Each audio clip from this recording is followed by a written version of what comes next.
So the Indianapolis Colts part ways with defensive coordinator Gus Bradley. It seemed inevitable. It seemed like that this was bound to happen. It's not a matter of if, it was a matter of when. And I'm going to be honest with you. I don't think Gus Bradley was the biggest problem with this Colts team. I really don't. I mean, you look at what Gus Bradley had to work with. I mean, the defensive line in the last 2 weeks got almost no pressure. They struggled to get pressure against the 25th worst offense line in the NFL. They barely got any pressure on Drew Luck. They didn't sack him once. And then versus Mac Jones, you didn't really get much pressure on him either.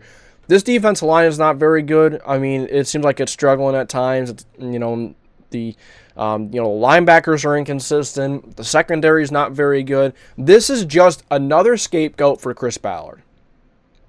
Chris Ballard should be gone before Gus Bradley. Let me tell you something. There was in Gus Bradley's pressers, I am much more impressed with him than I am with Shane Steichen or I ever was with Frank Reich. Gus Bradley actually talks about the game. He doesn't just say, yeah, that's not okay, we need to improve on that. He actually goes in and talks about the system a little bit. He actually goes in and talks about the players, some of the installments that he has, some of the ideas that he has. He doesn't just give you this same answer every time of, oh, yeah, that's not good. We got to improve that. That's not okay. That's on me. And no, instead he actually talks about it. He actually talks about, the scheme, the installments, what kind of installment should they maybe use. No, Gus Bradley was not the issue. Gus Bradley was given no talent to work with. He never had a decent secondary to work with. The defensive line looks good on paper, but Kwity Paye hasn't been good. Samson Ebukam was hurt.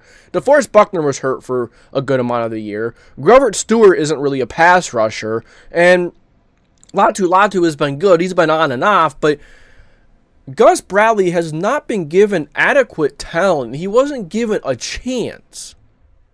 I like Gus Bradley. I think this is very similar to the Matt Eberflus situation, except Matt Eberflus' defense was good the entire time. There was never an issue with it. Once again, he was just a scapegoat. Then again, he did kind of just leave really quick. We thought that No, it was opposite way around. Nick Sirianni left a lot earlier than we thought he would to go to Philly, but I believe we let go Matt Eberflus. We didn't necessarily fire him, but we let him go to look for something better. Look at Matt Eberflus' defense over in Chicago. It's fine, but we were looking for better. I think Matt Eberflus was a scapegoat. Marcus Brady was a scapegoat. Don't you guys see the same pattern? Don't you guys see the same bullcrap going on? Chris Ballard or Jim Irsay, they are our biggest issue. Not Gus Bradley. Not a guy like Marcus Brady. A couple years ago we gave rid of. Frank Reich was pretty bad. I can't blame Frank Reich, but no, Frank Reich was bad. You have to blame him. And at the end of the day, it comes back on the head coach. But I honestly like Gus Bradley. I don't think Gus Bradley was the problem. We saw how good his defense played at times versus teams like the Vikings. We only allowed the Lions to 24 points. The team was healthy. It's what happens when the players are actually playing good for a change. Gus Bradley was given practice squad talent in the secondary to work with all season long. And I'd say even last year he was given practice squad talent. You can't expect in the National Football League to give them practice squad talent. Now, this is nothing against the players personally. It's just talking about the game of football. I'm not saying they're bad people or anything like that. No, they're probably all great human beings. They all work their asses off. They are where they are for a reason. But at the end of the day, you need to provide Gus Bradley and these coordinators adequate talent. Chris Ballard says this all the time himself, so he's kind of being a hypocrite if you ask me. He's going along and saying, yeah, I haven't given these guys the talent to, the adequate talent to work with. Then why are you getting rid of him if it's your fault for not giving Gus Bradley the adequate talent to work with in the secondary? Even linebackers. Ira Franklin's a really good tackler. He's inconsistent. He's kind of like a locker room toxic. You saw what he did with the Pat McAfee suite. He kind of fake high-five them. No one was there. That suite was empty. And that's bad for Indianapolis football. When Pat McAfee isn't going to be around, that is bad for Indianapolis football. It's bad for the city. It's horrible. It's not good. There's not a lot of season ticket holders aren't going to renew their season tickets next year. A lot of them are out. No one wants to sit there and watch that shit, man. No one wants to sit there and watch this team mediocre. For some reason, Jim Irsay kept Gus Ballard. He's been the common denominator in all this bullshit the last many years. You know, we've had embarrassing losses under Frank Reich. Okay, he was a scapegoat, and you know, we had embarrassing losses under Jeff Saturday. Okay, we gave rid of both of those guys. Okay, we're back to Shane Steichen. Now we're having embarrassing losses again, and once again, we're getting rid of other guys like Gus Bradley when you're not even giving him adequate talent to work with. What are we doing? I really don't think Gus Bradley was the biggest issue in this team. I'm going to be honest with you. Now, I get it. It comes back on him for allowing 45 freaking points to the Giants. That's not good.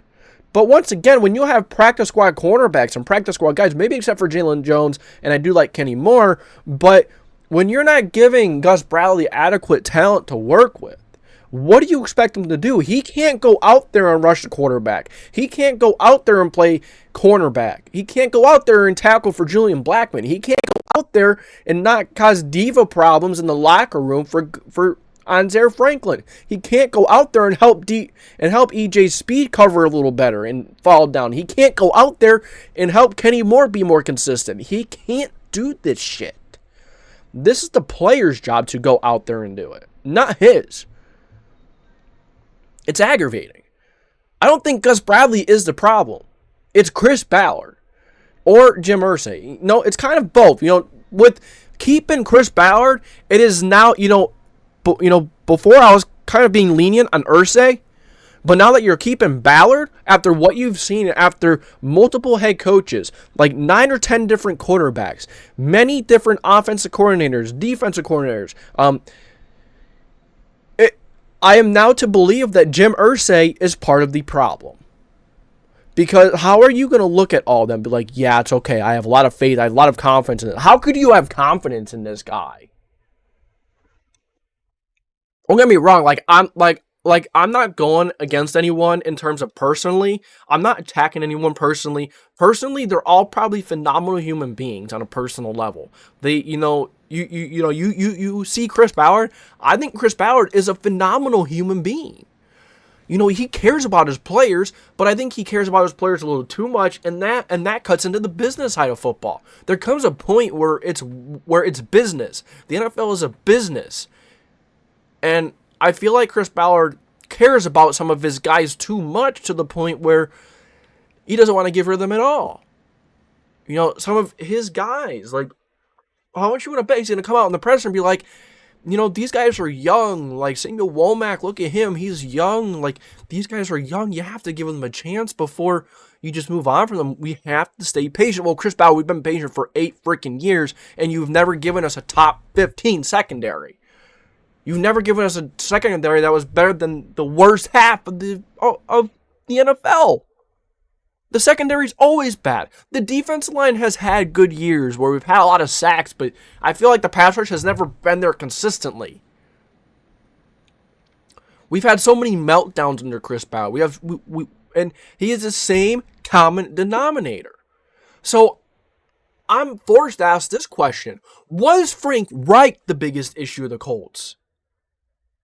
Was he? Because it seems like the Shane Steichen is going through the same shit. He's starting to, a lot of people are saying he's starting to, look like Frank Reich in a lot of ways. Well,